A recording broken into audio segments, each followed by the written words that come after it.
এলাকার যেই ছেলেটা কখনোই খারাপ কাজ বা নেশা করেনি, আজকে সে নাম করা নেশাখোর বা খারাপ কাজে লিপ্ত।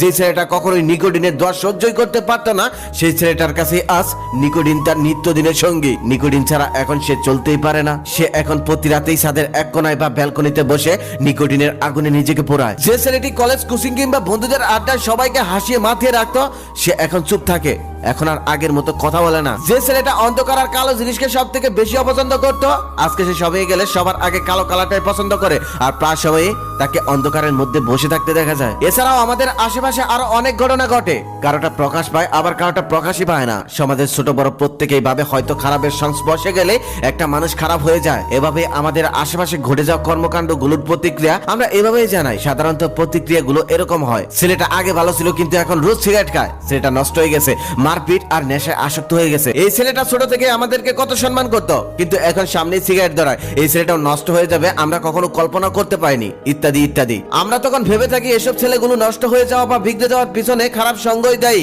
কিন্তু কখনো কি জানতে চেয়েছি বা চেয়েছেন তাদের নষ্ট হওয়ার পিছনে কারণটা কি? কেন তারা হঠাৎ করে নষ্ট হয়ে গেল? একটা ছেলে শুধু খারাপ সঙ্গ পেয়ে নেশায় আসক্ত হয় না, তার পিছনে অনেক কারণ থাকতে পারে। কখনো কখনো পারিবারিক সমস্যা হতে পারে তার কারণ, আবার কখনো কখনো হতে পারে প্রিয় মানুষটা থেকে অবহেলা পাওয়া তার অন্যতম কারণ। আমাদের সমাজে প্রায় অর্ধেকেরও বেশি ছেলেরা নষ্ট হয়ে যায় শুধু প্রেম বিচ্ছেদে, আর বাকি কিছু নষ্ট হয় পারিবারিক কারণে। তখন এরা বেঁচে থাকার জন্য বা পুরনো স্মৃতিগুলো মুছে ফেলার জন্য নেশায় আসক্ত হয়। আচ্ছা, আপনি কি জানেন কতটা কষ্ট পেলে একটা ছেলে তার চোখের থেকে জল ঝরায়? হ্যাঁ, আপনাকে জিজ্ঞেস করছি যে এই ভিডিওটা এখন মনোযোগ দিয়ে শুনছেন। আমার জানা মতে কখনোই কোনো ছেলেকে আপনি কারোর সামনে বসে কান্না করতে দেখবেন না, কারণ সে খুব ভালো করেই জানে সবার সামনে বসে কান্না করলে সবাই তাকে নিয়ে হাসি ঠাট্টা করবে, মজা করবে। তাই সে তার কষ্টটাকে বুকের মধ্যে যত্ন করে লুকিয়ে রাখে, কারণ সে জানে এখানে রাখলে কেউ দেখতে পারবে না, একমাত্র সৃষ্টিকর্তা আর সে ছাড়া। রাতের অন্ধকার বা ঘরের এক কোনায় বসে ছেলেরা গমড়িয়ে গমড়িয়ে কাঁদে আর চোখের পানি ফেলে। একটা ছেলে মাঝরাতেও চিৎকার করে কান্না করতে পারে না, কারণ তার আশেপাশের মানুষ যদি তার কান্নার শব্দ পেয়ে যায়। বাসায় যে ছেলেটা সবসময় হাসি খুশি থাকতো,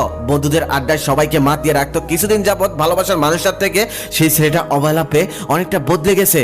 এখন আর আগের মতো বন্ধুদের সাথে আড্ডাও দেয় না, সব সময় একা একা থাকতে চায়, কারোর সাথে মিশতে চায় না, কারণ সে জানে বন্ধুদের সাথে আড্ডা দিতে হলে তাকে হাসি খুশি থাকতে হবে। যদিও ক্ষেত্র বিশেষ তাকে চলতে হয়, তখন মিথ্যে অভিনয় করে সারাটা জীবন কাটাতে হয়। যখন একটা ছেলের জীবনে কোনো মেয়ে আসে, তখন ছেলেটা তাকে নিয়ে জীবনটা রঙিন করতে চায়, কিন্তু হঠাৎ করে তার রঙিন জীবনটা আধারে পরিণত করে মেয়েটা অন্য কারো হাত ধরে চলে যায়। তখন শুধু ছেলেটা মনে মনে ভাবে, এটা কি সেই মানুষটা, যে মানুষটা আমাকে এত স্বপ্ন দেখালো, যেই মানুষটা আমাকে ভালোবাসা শিখালো? আপনি যদি একটা ছেলের কাছের বা ভালোবাসার মানুষ হয়ে তাকে কষ্ট দিতে চান, তাহলে তাকে কোনো ভরা জনসম্মুখে এনে একটা চর মারুন, গালাগালি করুন, অপমান করুন, দেখবেন সে নীরবে সেখান থেকে চলে যাবে, কোনো প্রতিবাদ করবে না, কান্নাও করবে না। কিন্তু তাকে সামান্য পরিমাণ অবহেলা করুন, কথা বলা কমিয়ে দিন, খোঁজ খবর কিছুদিনের জন্য নেওয়া বন্ধ করে দিন, দেখবেন সে শুকিয়ে গেছে, কারণ সে সারা রাত নির্ঘুম কাটাবে, ঠিক মতো খাওয়া দাওয়া করবে না। ছেলেরা অনেক কিছুই সহ্য করতে পারে, কিন্তু কাছের মানুষের দেওয়া কষ্ট সহ্য করতে পারে না। বিকেল বেলা ছাদে বসে নীল আকাশ দেখা ছেলেটাও একটা সময় মাঝরাতে একা একা আকাশের তারা গুনতে থাকে আর নিজের বুকটা একের পর এক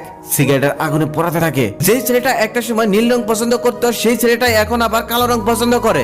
এখন তার পছন্দের পরিবর্তন এসে গেছে, কারণ তার ভালোবাসার মানুষটার পছন্দের রং ছিল নীল, আর সেই মানুষটা তাকে ছেড়ে চলে গেছে।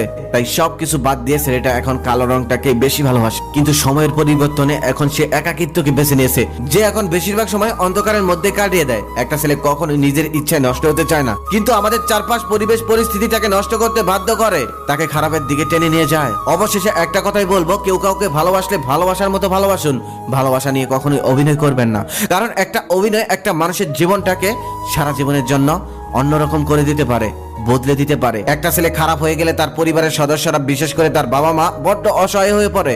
সংসারে তো অশান্তি নেমে আসেই, সমাজকে মুখ দেখাতেও কষ্ট হয়। এটা আপনি আজ বুঝবেন না, সেদিন বুঝবেন যেদিন আপনিও কোনো সন্তানের মা হবেন।